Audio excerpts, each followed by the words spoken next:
To meet the world's growing needs, the oil industry must enter unknown territories. Seeking oil in places that, politically, ethically and environmentally, were once off limits. Our dependence on oil may become a curse. In this program, we journey to the Caspian Sea to find out if the West can extract oil from the politically unstable countries of Central Asia.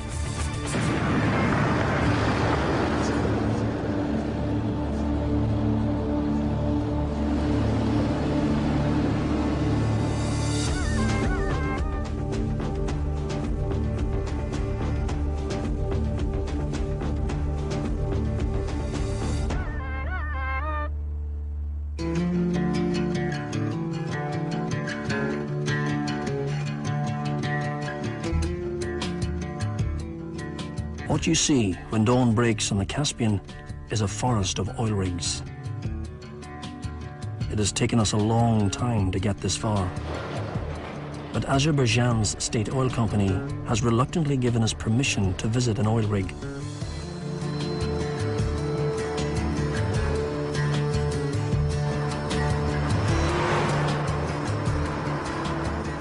This is a journey that will be plagued with problems.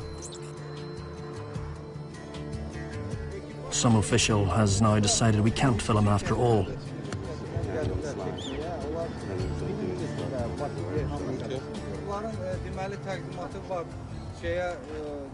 They have written permission from the president of the oil company. Yes, I understand. So they cannot film here.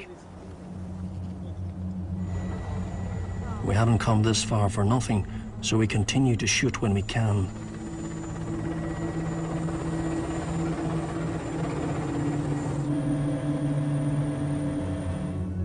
Our helicopter flew us out across the Caspian. This was the first deep-water oil project in the world. Engineering on a heroic scale, it was built by the Soviets, who called it oily rocks. Piers, tens of kilometers long, reach out to the rigs from the central hub. With the Soviets gone, it all now lies crumbling and neglected.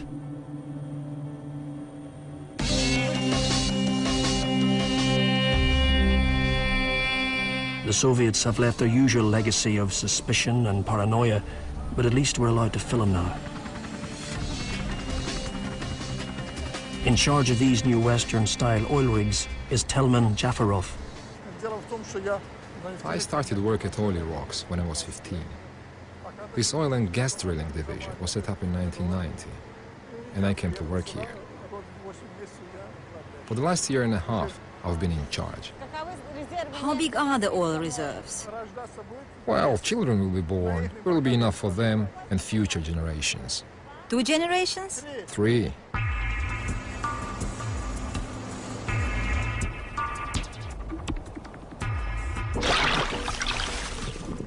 The Caspian contains some of the largest untapped energy reserves on the planet. Estimates go as high as 200 billion barrels of oil. Today, everyone wants a piece of the Caspian. Russia, which once owned most of it, has built a pipeline from Kazakhstan to the Black Sea coast. China is planning to pump oil to Xinjiang. And now Western companies are building a massive pipeline of their own. We are going to journey along that pipeline, through some of the most geographically challenging and politically dangerous places on Earth, as it makes its way to the Mediterranean Sea. Our journey began on the shores of the Caspian. It's a graveyard of old Soviet oil rigs. The Soviet Union never had the technology to exploit these oil reserves fully. We took the road to Baku, the capital of Azerbaijan.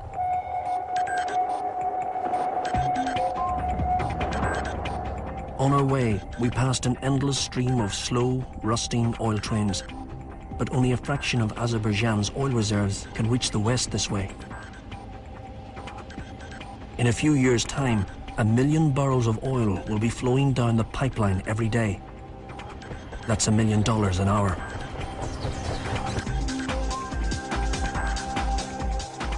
That pipeline was the result of years of political maneuvering and labyrinthine intrigue, and it all happened here in Baku.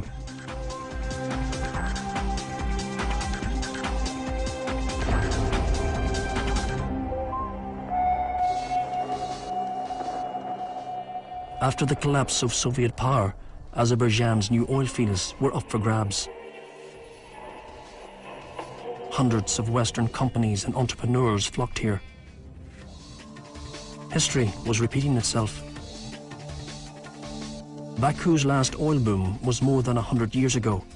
In those days, the big players were the Nobels and the Rockefellers.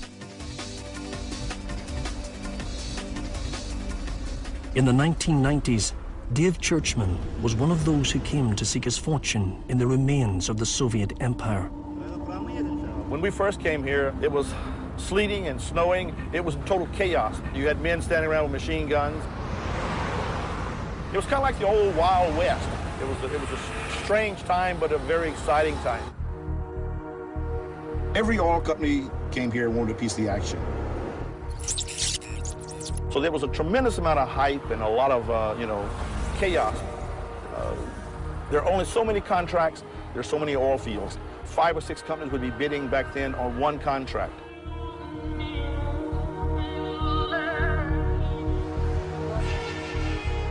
It was here in Baku that we met the politician Panik Husinov. His party is in opposition now, but back then, as Prime Minister, he was center stage and in the thick of the action as Western oil companies competed frantically for what some would call the deal of the century. In Soviet times, these companies were viewed as gigantic imperialist sharks. But we were politicians of a new age, and we saw the signing of the oil contracts as a guarantee of our independence.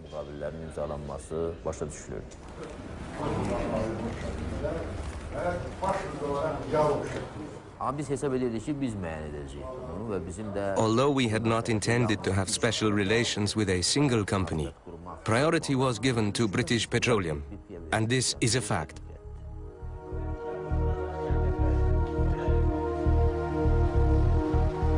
Russia and Iran were appalled by the prospect of Western companies and their governments gaining influence in their own backyard. All of a sudden, Russia closed road communications, and Iran refused to buy gasoline from us. We soon realized that large amounts of oil would be of no use without alternative routes of export. An energy corridor, a pipeline, protected by strong countries and international law, was now considered essential for our independence.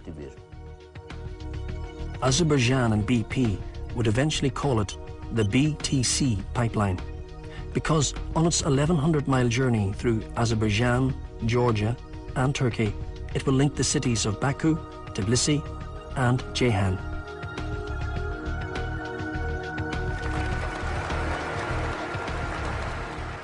On September the 20th, 1994, a consortium including BP, Amoco, and Pennzoil signed the deal with the Azerbaijan government. BP would go on to acquire a majority stake in Azerbaijan's oil.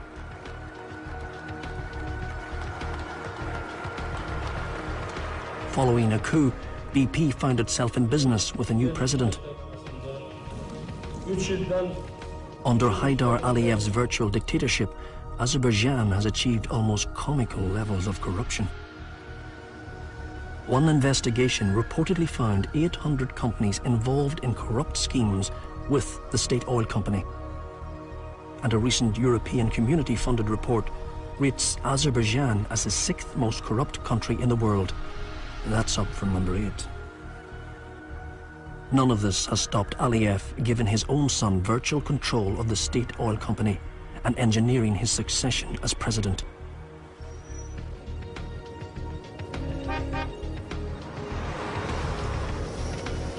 Miavari Gakramanli is a labor union leader who was sacked when she started collecting evidence of corruption in the state oil company. We met her in a public place where our conversation could not be bugged. Nobody speaks openly about corruption. There are no independent courts. All this creates conditions for corruption to flourish. The state oil company SOCAR is corrupt, yet it participates in oil projects. What does BP think of this?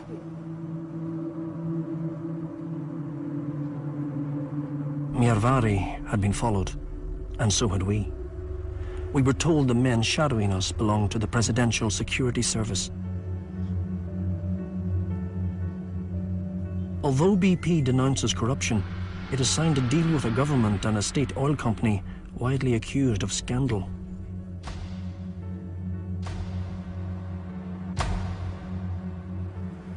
An employee of BP phoned me. He asked about your crew and whether we'd met, and what we discussed. I said we'd met. Again he asked, what had we discussed?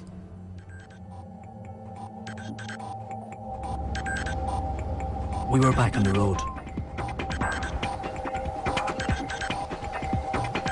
We left Baku and headed for a BP terminal.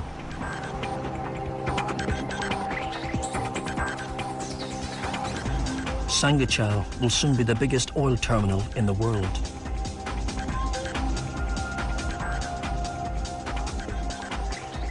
BP heads BTC, the consortium which is building the pipeline from the Caspian. It's a $3 billion bet on where the world will find its future energy needs.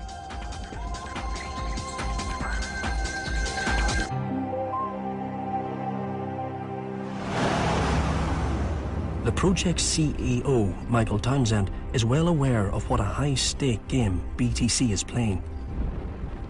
It is a giant oil field, 6 billion barrels of oil. In a few years' time, this oil will be about a quarter of all the new energy source, energy demand in the world. It's a non-Persian, non-Russian new source of energy.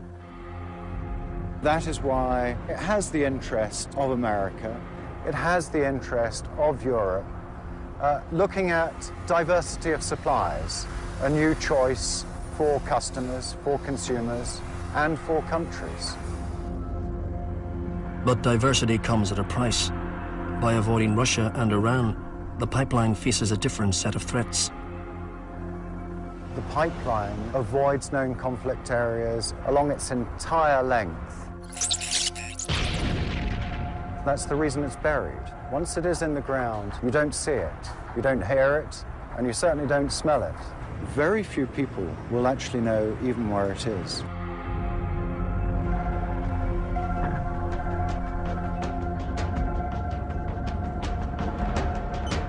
From Sangachal, we followed the road towards Armenia.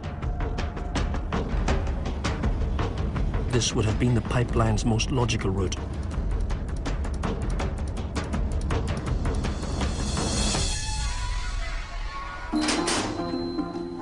On the way, we hooked up with someone from the United Nations High Commission for Refugees. Our guide was Vugar Abdusalimov.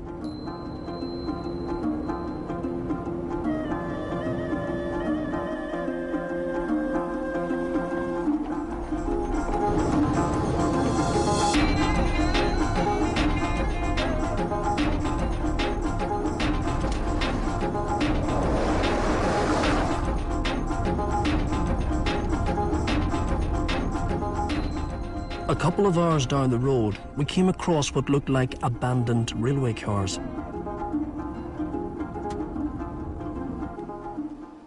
Then we realized that the cars were packed with people. We followed Vugar across the tracks. Well, we're now in the railway carriages station that accommodates about 400 people. The 400 fugitives who live here are a small fraction of one of the biggest but least known refugee crises in the world. Bir dəqiqə olar sizə xanım. Salam əleykum. Bəs bu necə alındı ki, qaçdınız? Heç atırdılar, evlərimizin üstünə düşürdü. Qırat, nə bilim, ermənilər atır. Cəbrayıl rayonundan gəlmişik. They fled from Jabrayil district as a result of a military advance. They said that our village had been shelled. People were really very afraid, and In order not to be killed, simply everybody ran, racing for their lives. And Armenian fighters are adding a tactic to punishing Azeri villages. 50 people perished, many of them women and children. Of an Armenian attack on the Azeri village. Helicopter was shot down by Armenian militia. Ethnic tensions made this a vicious war.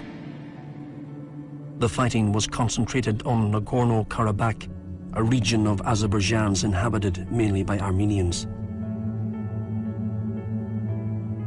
By the end of the war, Armenia had seized not only the enclave, but 20% of Azerbaijan's territory. Biraz evi gösterelim. Otağımız budur ha, burada değil, oradayız. This Azeri woman and her family have been living here for 10 years. So she's saying that this is a dining room, and this is basically the only room that she has, and where 5 people are living. There are a million refugees like her.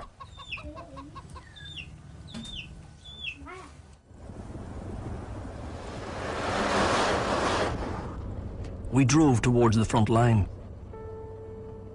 the way the pipeline would have come.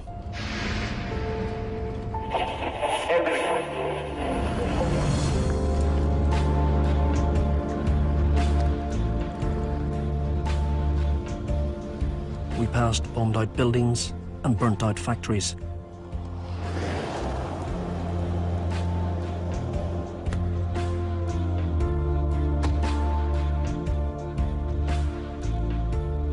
The situation is so tense that when we asked permission to film in no man's land, we were arrested for spying.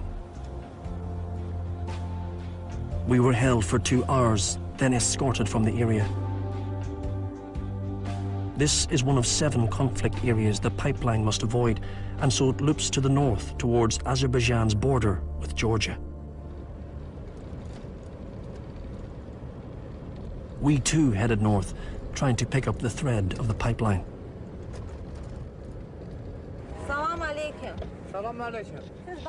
Greetings. Could you tell us where the pipeline is passing? The Baku-Ceyhan pipeline? It will be over there, next to a village called Azagi Karsan.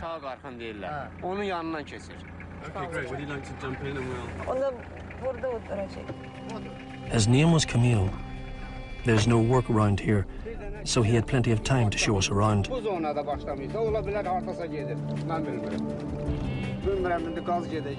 not sure what's going to run through it, oil or gas. I think it's oil.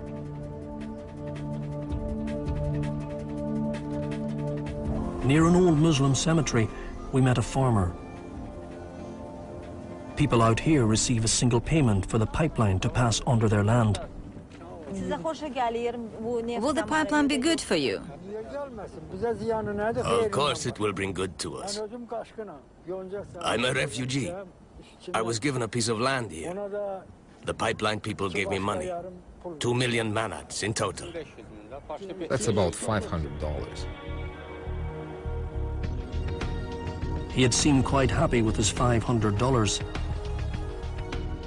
Didn't sound like a lot of money to us.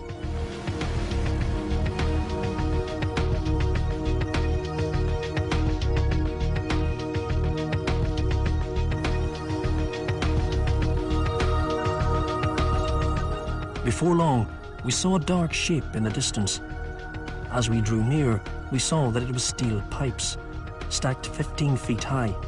They spanned the horizon.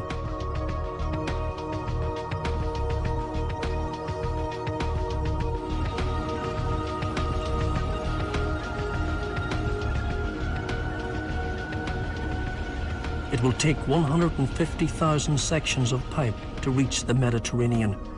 That's enough steel for 500,000 cars or 100 supertankers.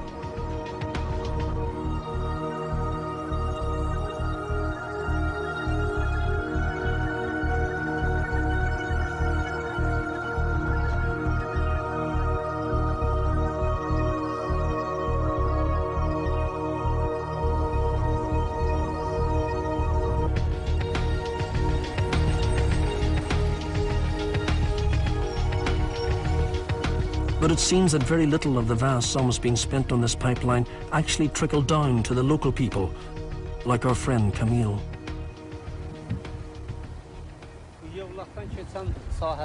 Not many people were given jobs in the Vlach section of the pipeline. I only know of one or two. I'd very much like to work for this project, but one must have the right qualifications, which I don't have. Although I have not seen any benefits myself, maybe in the future, things will change. We said our goodbyes to Camille. The next leg of our journey would take us to Azerbaijan's western frontier and onto neighboring Georgia.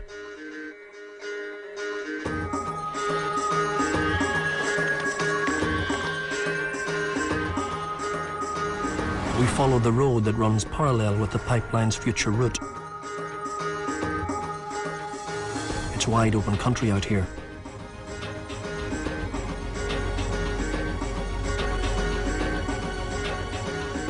The miles tick by.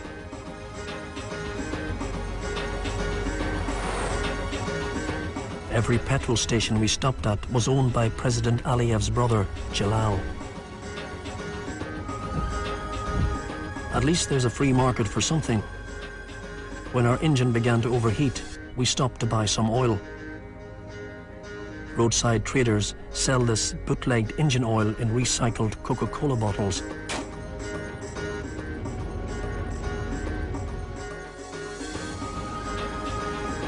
Ahead of us lay the mountains of Georgia, one of the most lawless and unstable countries in the Caucasus region. And so we left Azerbaijan and crossed the border into Georgia, still side by side with the pipeline route. You can almost feel the tension here. Since the collapse of the Soviet Union, there's been civil war, and 3 republics have tried to break away. The second leg of our adventure was about to begin.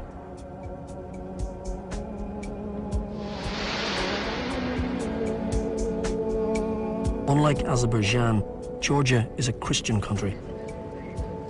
The Georgian church is almost 1700 years old.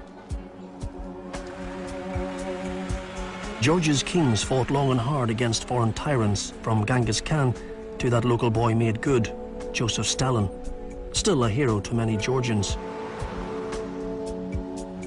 Foreign businesses face many threats here. That may be why, when we reached the capital, Tbilisi, the BTC told us that nobody was willing to talk about obstacles the pipeline must overcome in Georgia.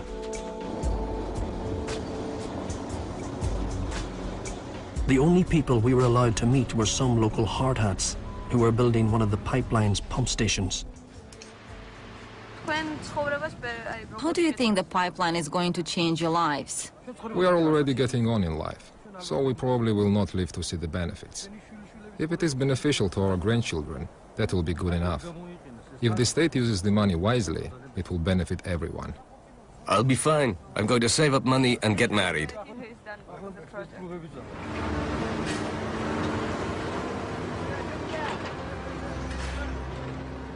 In 2004, this project will be finished. What will you do then? It's like Pandora's box. When Zeus opened it, everything flew out. What was left? Just hope.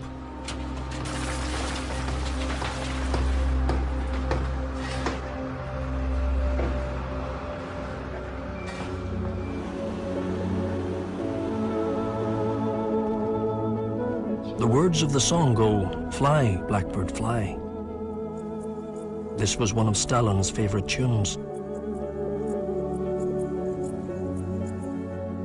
Georgia is not always what it seems.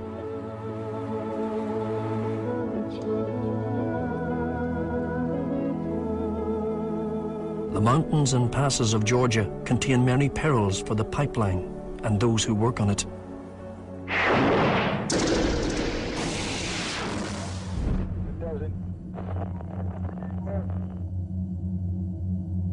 For centuries, Georgia's badlands have been a haven for smugglers, highway robbers, and kidnappers. Foreign oil men could be prime targets.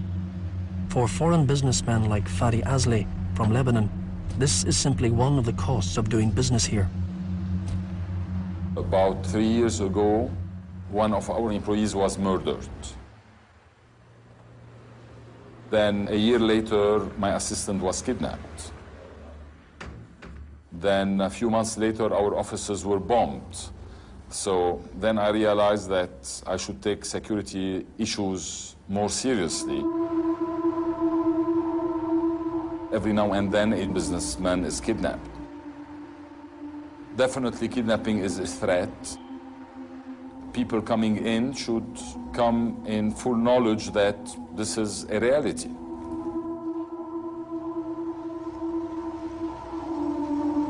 Kidnapping is big business in Georgia. Peter Tsiskarisvili and his young wife Anna have personal experience of the kidnappers and how they operate. His position as a member of parliament made him a lucrative target. Hello. Petra, how you doing? I got off work late and I went to pick her up. This is it here where it all happened. So this guy came up to us, dressed in a police uniform. That's when she saw 4 people dressed in black, wearing masks, back out in those bushes there. They hit me with the handle of the machine gun, so, you know, I was pretty badly hurt. They put me in the back seat here, put her beside me, so all 7 of us drove away in my car.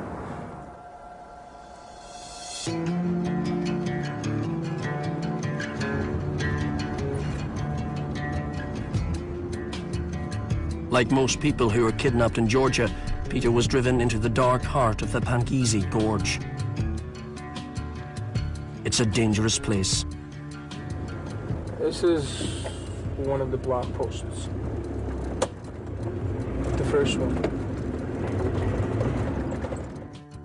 Pankizi is said to be a hideout for Al-Qaeda fugitives and Chechen rebels, fighting their bloody war of independence from Russia. Local security forces insisted on escorting us everywhere. The worst thing of being kidnapped is that you don't know what's going to happen to you. We didn't know whether we're going to be alive or dead tomorrow.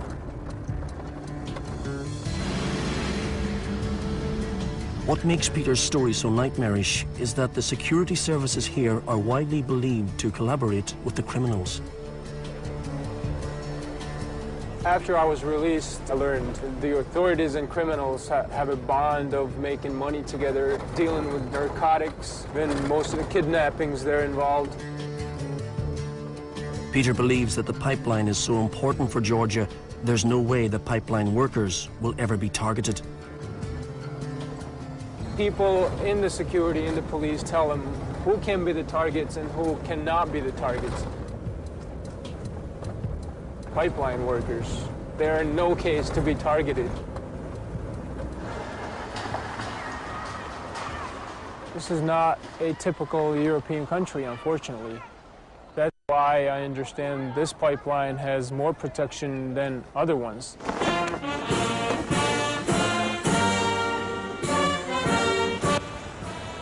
The presence of Islamic militants in the Pankizi Gorge has made Georgia an important battleground in Washington's war on terror.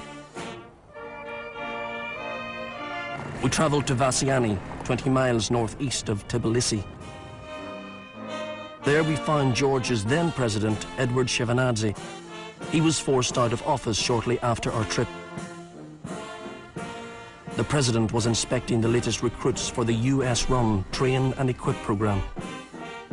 It is designed to train the Georgian army to play its part in the war on terror. For their help with our many security problems, we must be grateful for the unceasing generosity of the US Congress and especially President George Bush.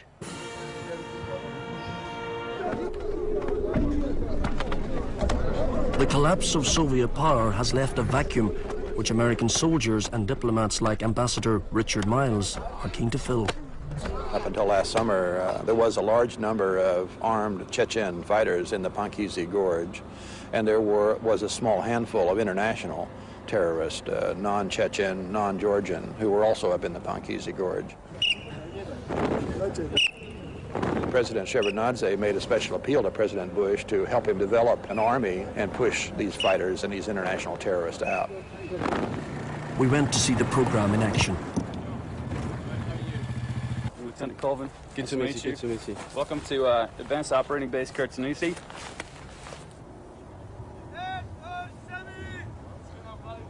We're going to be training these Georgian troops for 13 weeks. This is Phase 3 Delta. This is the third battalion that we've trained so far. We're teaching them from square one how to be an infantryman and how to move tactically through a combat zone. We wondered if the U.S. presence served a dual purpose. Was part of their role perhaps to protect the pipeline? As far as the pipeline goes, basically I've been told to say that that's not what we're here training these guys for. It's a war on terrorism. The U.S. ambassador was more forthcoming. The primary purpose is to modernize the Georgian Army, and it does have a backup role, I would say, with regard to pipeline security.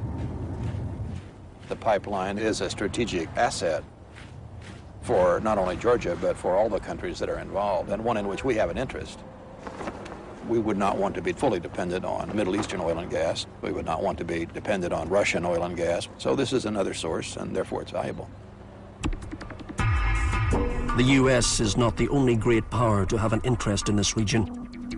If we look over here, over on that hill is that's a Russian base, and there's Russian troops that are still occupying there. So we stay on our side, they stay on their side.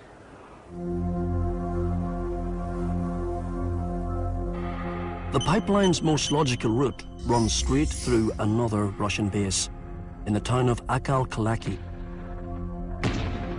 It's a long way away, but we wanted to see it for ourselves.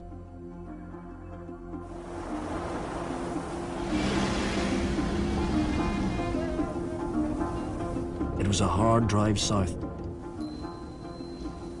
and the road was mountainous. The ground had been cleared and broken to make a way for the pipeline.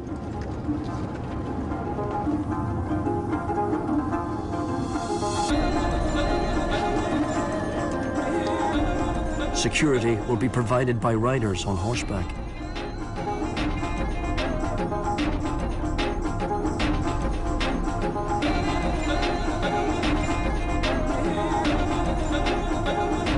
Castles stand like sentries along the road, built to resist the invading Turks centuries ago.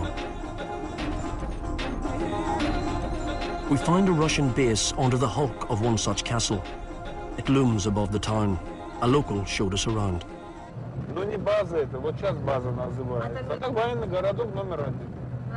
Now we call it a base.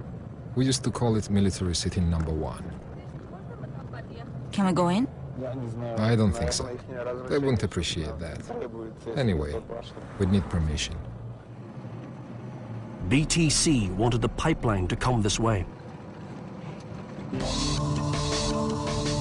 But the Georgian government insisted they reroute it.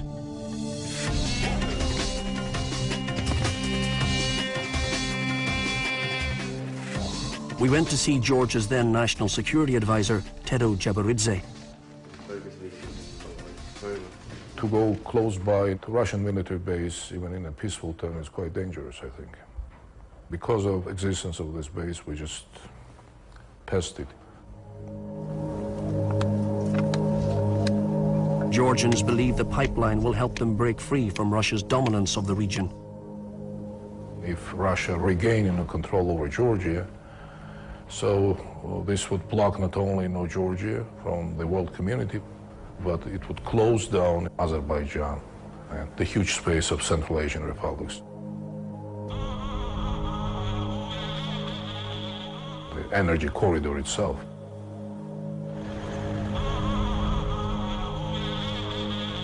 PTC, it's a guarantee for Georgia, its independence and freedom.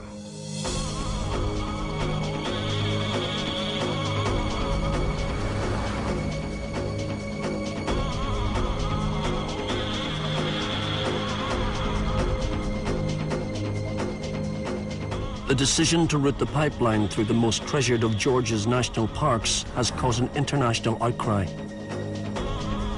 Because the famously pure Berjami mineral water comes from here, and bottled water is Georgia's biggest single export. This summer, Georgia's government abruptly ordered BP to stop work on the pipeline here. In Washington, the Bush administration was horrified. Georgia claimed concern for the environment. In fact, this area is geologically unstable. If a landslide ruptured the pipeline, many believe the oil spill could devastate the ecology and wipe out the trade in mineral water.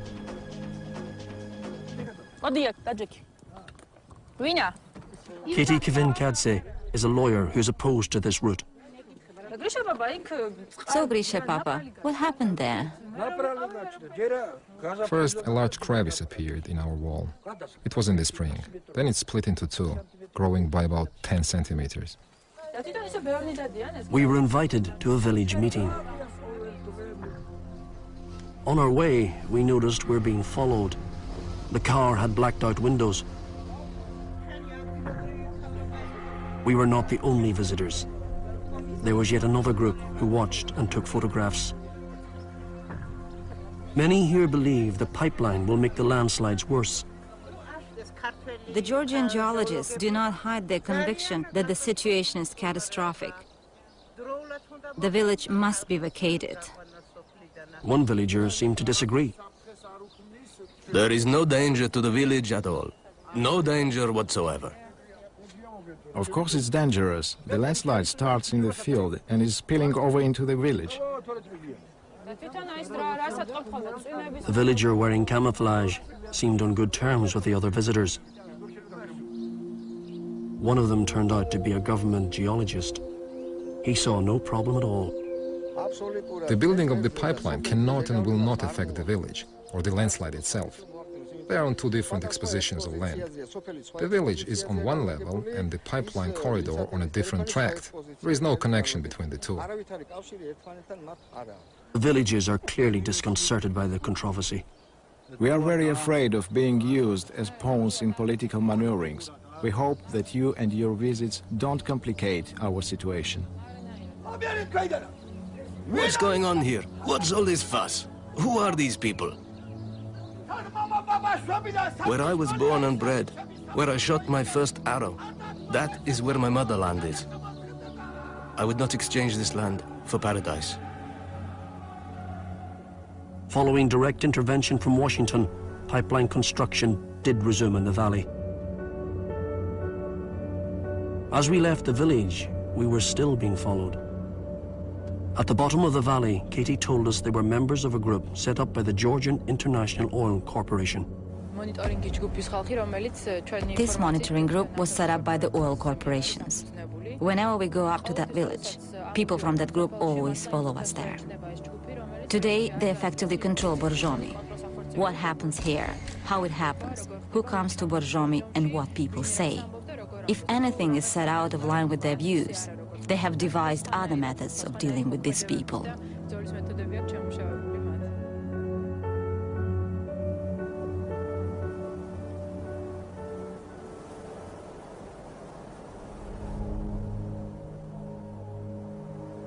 We kept driving south from Borjomi.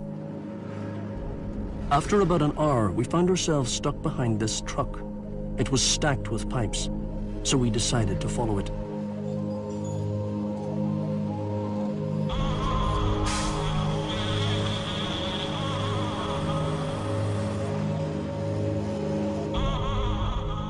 It was only here that we were able to get a sense of the sheer scale of this epic enterprise.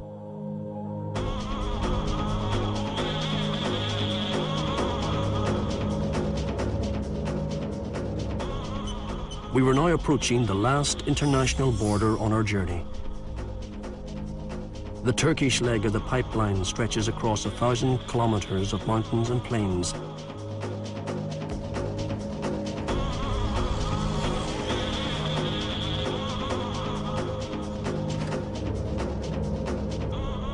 We were leaving the Caucasus. The mountains now looming in our windscreen were the Taurus Mountains of eastern Turkey.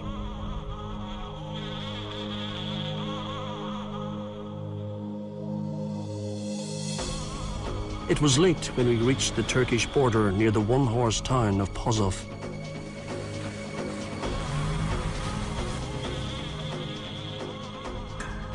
Next morning, we went to see a pump station under construction, high up in the mountains.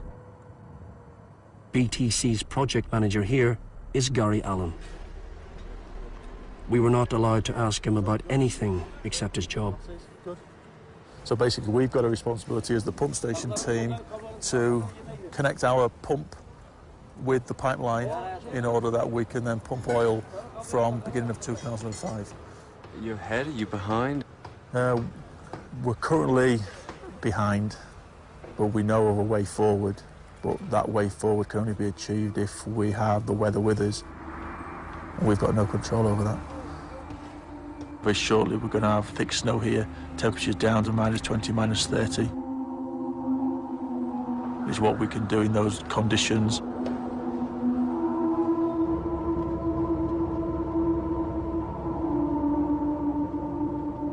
Weather, terrain, schedule, each one presented problems that seemed insurmountable.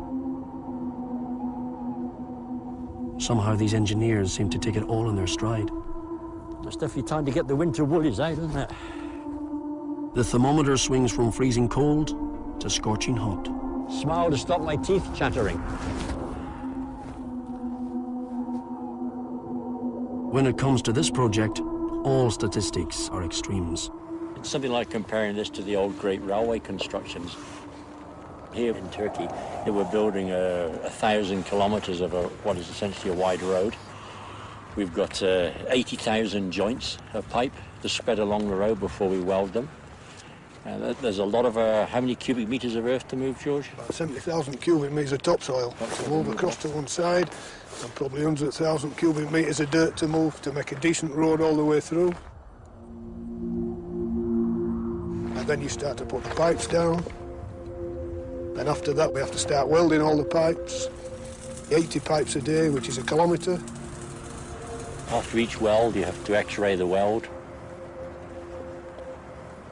And unlike the old railway builders, we then have to come back and put all the subsoil back where it was, put all the topsoil back where it was, replant it. Flowers, trees, even the rocks will be put back.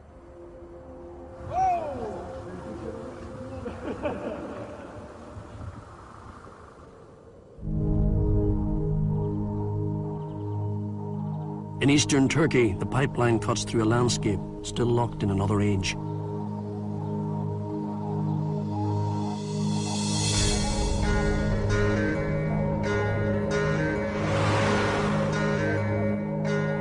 We were deep into Turkey now, still following that endless line of pipes.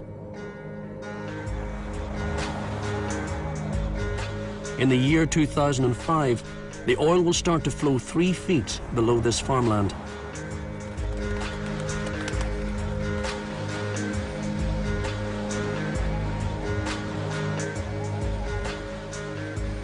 Every 55 minutes, $1 million worth of oil will be pumping through. And as it does, it will pass some of the poorest villages in Turkey.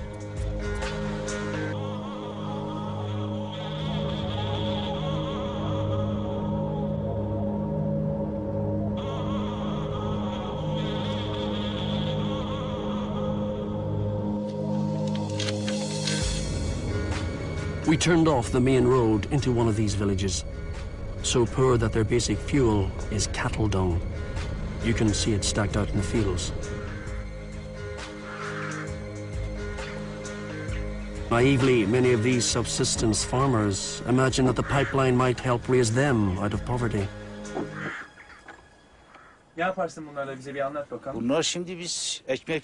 We burn this dung to cook bread. This is dung. We have no alternative. We would like to live a modern life. What would you have us do?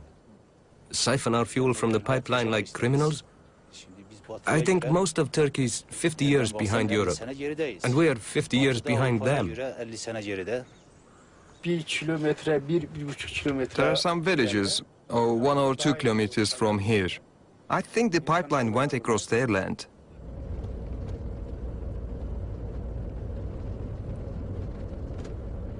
Kadir arkadaş bu.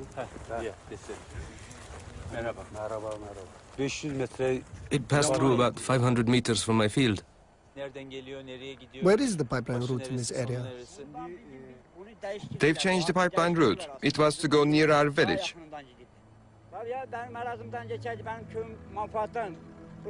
We are all poor people.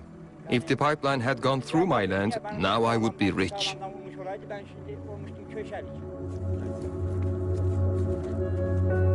What little compensation is on offer would never have made him rich. But that doesn't stop the poor from dreaming. Everyone's in debt here. If the small farmers get compensated, most just repay their debts. They have their sons and daughters married. That's how they use the money.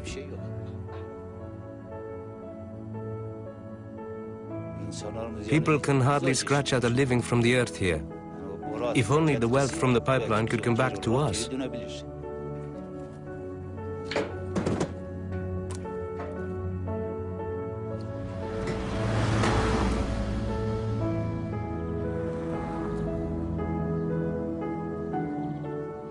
As we left, we couldn't help wondering if these disappointed expectations might sow the seeds of political hostility towards the pipeline. Certainly, Turkey is no stranger to trouble.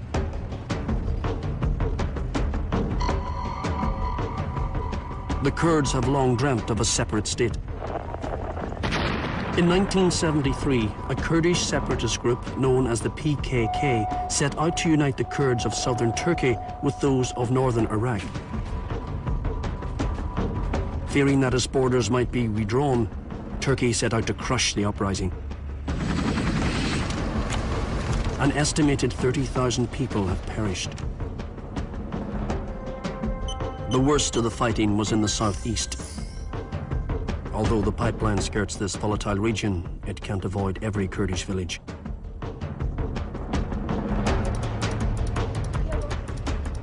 BTC escorted us to a Kurdish village on the route of the pipeline. BTC's community liaison officer, Shukran Kaglian, gave us the official line. In the southern part of Turkey, there has been a conflict between PKK and Turkish government for years. But the pipeline is not passing through those areas. It's a very different place, northeast Turkey. The village headman, the Mukhtar, seemed pleased with the pipeline. The importance of the pipeline is that we all benefit from it. It's good for everyone. All our people are happy about it. We are like brothers. We all agree about it. This sounded too good to be true.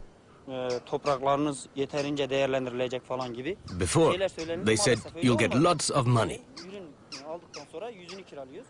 that your fields will be valued properly.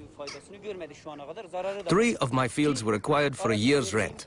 No worker was hired. It contributed little or nothing to the village's economy.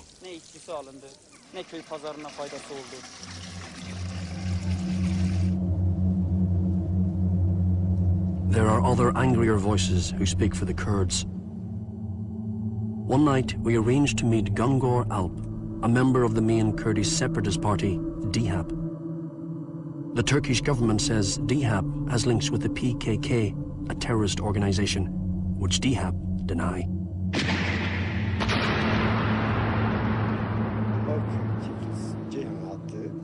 The reason the Baku-Tbilisi-Ceyhan pipeline avoids the Kurdish regions is that they see the Kurds as a potential danger. As Kurds, we have no democratic rights. We have a separate language and traditions, yet we are barred from writing and reading the Kurdish language.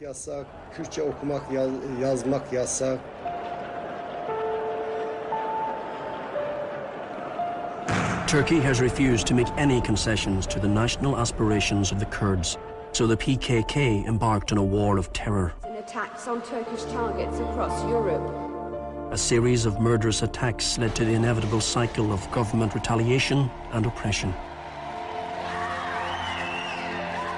In the Turkish government's campaign against the terrorists, countless innocents have been caught in the crossfire. Troops and planes have also besieged Kurdish rebels holed up in the mountains of southeast Turkey.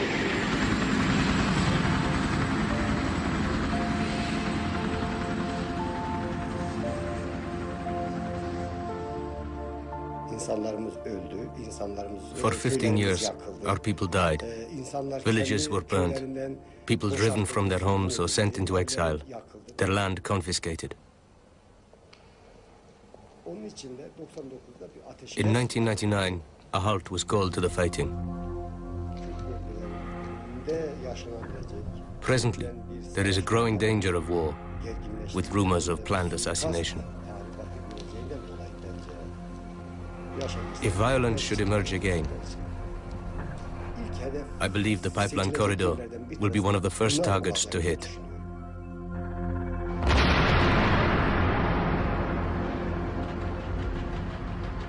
These are the rocks that we have exploded in our site, in the tank farm area. So we are transporting them here. At the end of this jetty, we will have our ships loaded. After 5 weeks on the road, we were at the end of our journey. We're at the end of the BTC pipeline. What we're aiming to do is to export 1 million barrels of oil a day through this terminal. To me, it fills me with excitement. In less than 18 months, we're actually going to have oil coming out of that pipeline. That's a tremendous achievement. As these understandably proud engineers reeled off their facts and figures, the pearls of the pipeline seemed 1 million miles away. This is a magical place to have a terminal because it's adjacent, if you look over there, to an existing terminal, and that's from the pipeline from Iraq. Currently it's not working because it's been blown up a couple of times.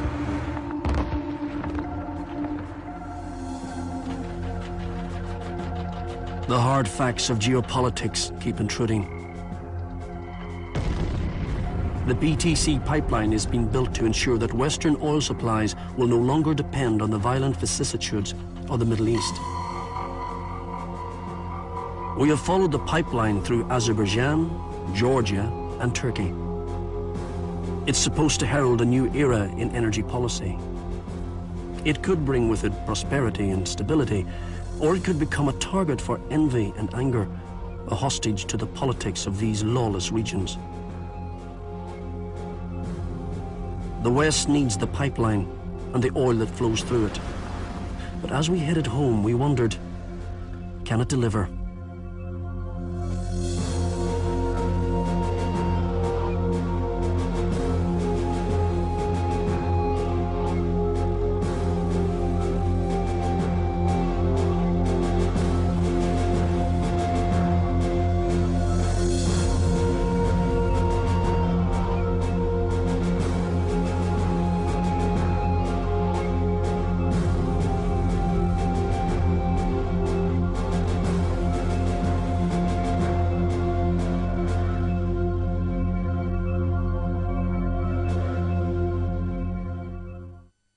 Tonight's winner will take...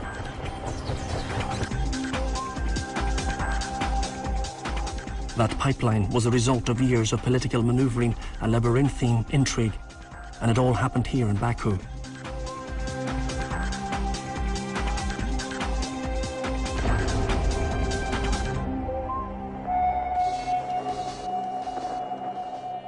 After the collapse of Soviet power, Azerbaijan's new oil fields were up for grabs. Hundreds of Western companies and entrepreneurs flocked here. History was repeating itself. Baku's last oil boom was more than 100 years ago. In those days, the big players were the Nobels and the Rockefellers. In the 1990s, Dave Churchman was one of those who came to seek his fortune in the remains of the Soviet Empire. When we first came here, it was sleeting and snowing. It was total chaos. You had men standing around with machine guns. It was kind of like the old Wild West. It was a strange time, but a very exciting time. Every oil company came here and wanted a piece of the action. So there was a tremendous amount of hype and a lot of, chaos. There are only so many contracts. There's so many oil fields. 5 or 6 companies would be bidding back then on one contract.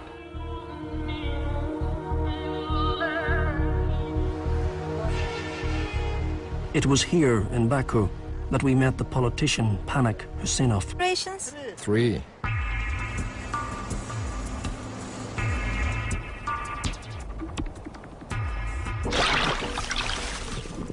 The Caspian contains some of the largest untapped energy reserves on the planet. Estimates go as high as 200 billion barrels of oil. Today, everyone wants a piece of the Caspian. Russia, which once owned most of it, has built a pipeline from Kazakhstan to the Black Sea coast. China is planning to pump oil to Xinjiang.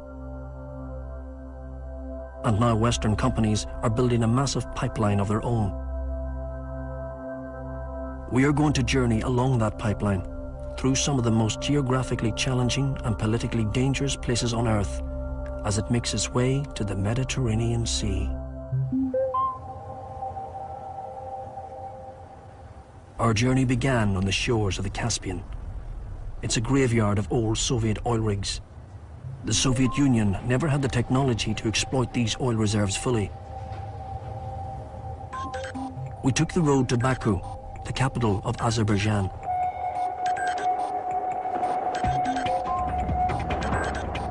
On our way, we passed an endless stream of slow, rusting oil trains, but only a fraction of Azerbaijan's oil reserves can reach the west this way.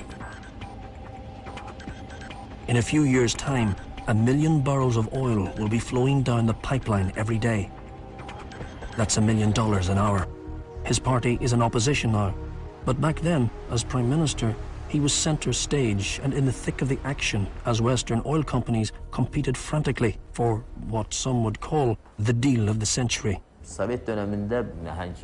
In Soviet times, these companies were viewed as gigantic imperialist sharks. But we were politicians of a new age, and we saw the signing of the oil contracts as a guarantee of our independence.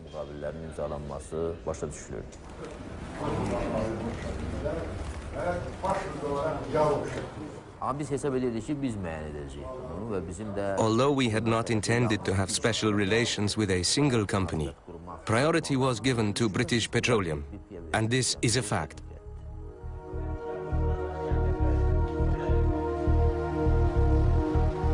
Russia and Iran were appalled by the prospect of Western companies and their governments gaining influence in their own backyard. All of a sudden, Russia closed road communications, and Iran refused to buy gasoline from us. We soon realized that large amounts of oil would be of no use without alternative routes of export. An energy corridor, a pipeline, protected by strong countries and international law, was now considered essential for our independence. Azerbaijan and BP would eventually call it the BTC pipeline, because on its 1,100-mile journey through Azerbaijan, Georgia, and Turkey, it will link the cities of Baku. To meet the world's growing needs, the oil industry must enter unknown territories. Seeking oil in places that, politically, ethically, and environmentally, were once off limits. Our dependence on oil may become a curse. In this program, we journey to the Caspian Sea to find out if the West can extract oil from the politically unstable countries of Central Asia.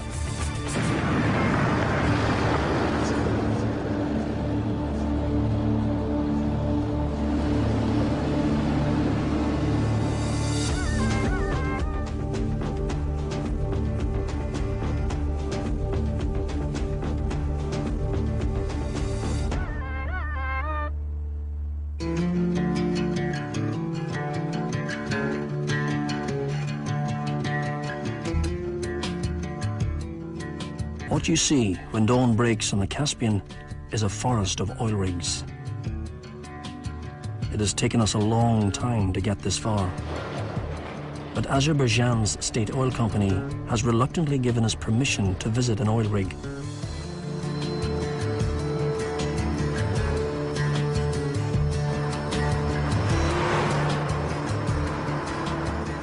This is a journey that will be plagued with problems. Some official has now decided we can't film after all.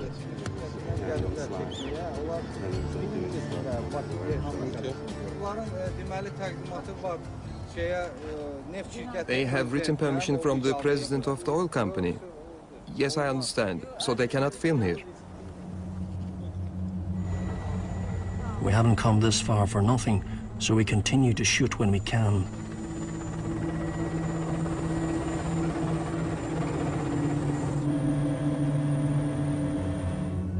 Our helicopter flew us out across the Caspian.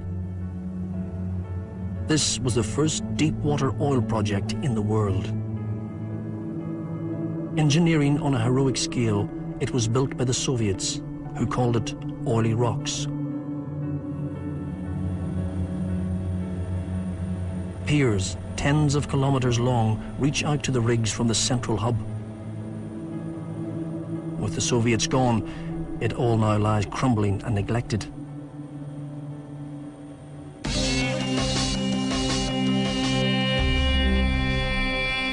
The Soviets have left their usual legacy of suspicion and paranoia, but at least we're allowed to film now. In charge of these new Western-style oil rigs is Telman Jafarov. I started work at Oily Rocks when I was 15. This oil and gas drilling division was set up in 1990, and I came to work here. For the last year and a half, I've been in charge. How big are the oil reserves? Well, children will be born. There will be enough for them and future generations. Do